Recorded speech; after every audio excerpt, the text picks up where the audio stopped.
MP जीतने के लिए बीजेपी ने उतारी प्रवासी नेताओं की फौज। 52 जिलों में 5 राज्यों के 5 दर्जन नेता किए तैनात। चुनावी मैदान सज चुका है, कोई भी पार्टी हारना नहीं चाहती। ज्ञात हो कि इस साल के आखिर में 5 राज्यों में चुनाव होना है। भाजपा के लिए सबसे ज्यादा अहम मध्य प्रदेश, छत्तीसगढ़ व राजस्थान है। ये तीनों राज्य भाजपा के गढ़ माने जाते हैं क्योंकि लोकसभा की 75 सीटों में से पार्टी के पास 72 सीटें हैं। इसलिए बीजेपी इन तीनों क्षेत्रों में जीतने के लिए प्रत्याशी उतारना चाहती है।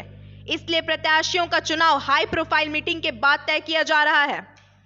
मध्य प्रदेश विधानसभा चुनाव में सीटों के लिए महामंथन हो चुका है। बीजेपी ने दिग्गजों की लिस्ट जारी कर दी है। यहां कांग्रेस और बीजेपी के बीच सीधा मुकाबला है।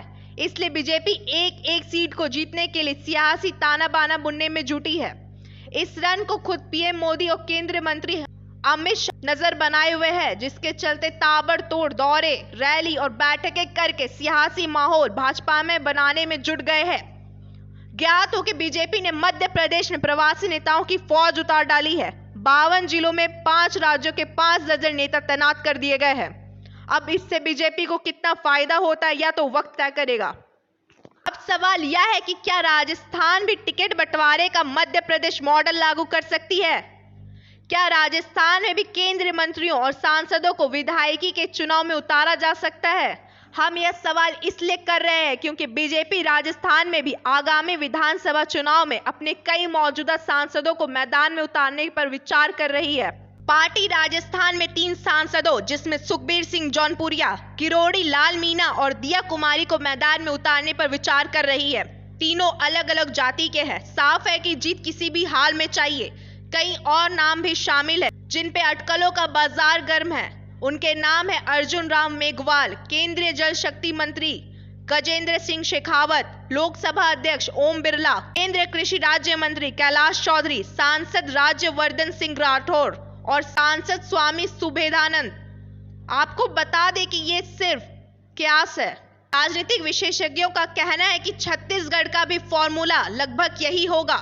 सबसे ज्यादा जोर हारी हुई सीटों पर दिया जाएगा। जानकारी के अनुसार बीजेपी ने 90 विधानसभा सीटों में से 80 विधानसभा सीटों की लगभग सूची तैयार कर ली है, जिसमें 21 प्रत्याशियों के नाम पहली सूची में जारी कर दिया गया था। बाकी बचे सीटों के लिए जल्द ही दूसरी सूची भी जारी कर दी जाएगी। ऐसे में यह कयास लगाया जा रहा है कि यहाँ भी केंद्रीय मंत्रियों और सांसदों को विधायकी के चुनाव में उतारा जा सकता है। समझने की बात यह है कि फॉर्मूला तय करने में कोई दिक्कत नहीं होती। जब तय किया जाता है तो लगता है जीत तय है। ऐसे में कई बार पीछे लिए फॉर्मूला पर भी ध्यान देना जरूरी होता है। दिल्ली चुनाव में किरण बेदी को बीजेपी का चेहरा बनाया गया था, जिसके बाद ग्राउंड पर काम कर रहे कार्यकर्ता रूठ गए। कई सालों से बीजेपी के कमल को थामे पुराने नेता अंदर ही अंदर इतने नाराज हो गए कि बीजेपी के हारने की कसीदे पढ़ने लगे। जिसके बाद जो हुआ वो किसी ने नहीं सोचा था। बीजेपी हार गई। में बीजेपी ने फिर आज तक जीत नसीब नहीं की। अब जब मध्य प्रदेश, छत्तीसगढ़ और राजस्थान में बीजेपी का जीत वाला फॉर्मूला तय हो चुका है कि केंद्रीय मंत्रियों और सांसदों को विधायकी के चुनाव में उतारा जाएगा, तो लोकल और बाहरी के लड़ाई में कैसे बाहरी जीतेगा? पहले इस फॉर्मूले पर काम करने की जरूरत होगी। लेकिन कहने हैं मैच और सियासत में अंतिम बॉल तक मैच किसने जीता कहना मुश्किल होता है।